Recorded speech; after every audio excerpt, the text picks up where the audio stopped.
লা ইলাহা ইল্লা আনতা সুবহানাকা ইন্নী কুনতু মিনাজ জালিমিন। বিশ্বনবী বললেন, দেয়ালে পিঠ থেকে গেলে, চোখে মুখে অন্ধকার, বাঁচার কোনো উপায় নাই, তখন এই দোয়াটা পড়তে হবে। এই দোয়া পড়ে আল্লাহর কাছে ফরিয়াদ করলে বিপদ মুক্ত করবেন কে? কেন এই দোয়াটা আল্লাহর কাছে বড্ড প্রিয় জানেন আমার ভাইয়েরা? কারণ এই দোয়ার মধ্যে তিনটা জিনিস আছে। আমি যেরকম আঙ্গুল উঁচু করেছি এরকম করেন তো। তিনটা। কয়টা? তিনটা। এক নম্বরে হচ্ছে তাওহীদ, দুই নম্বরে তাসবিহ, তিন নম্বরে তাকরীর।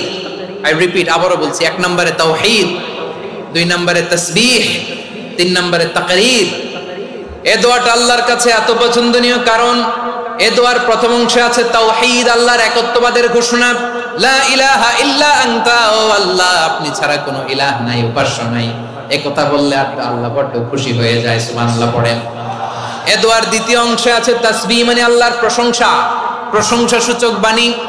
সুবহানাক, সুবহানাক, সুবহানাক, ও আল্লাহ, আমি আপনার পবিত্রতা ঘোষণা করছি। সুবহানাক, এই কথা শুনলেও আল্লাহ খুশি হয়ে যায়। সুবহানাল্লাহ পড়েন।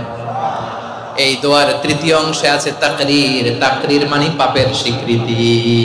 তাকরীর মানে কি?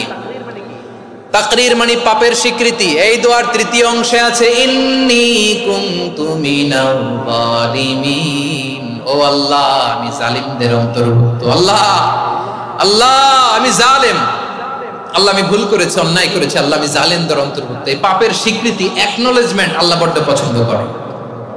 যখন আল্লাহর কাছে আপনি ছোট হবেন, ছোট হতে হতে যত ছোট হবেন, ওই দৃশ্যটা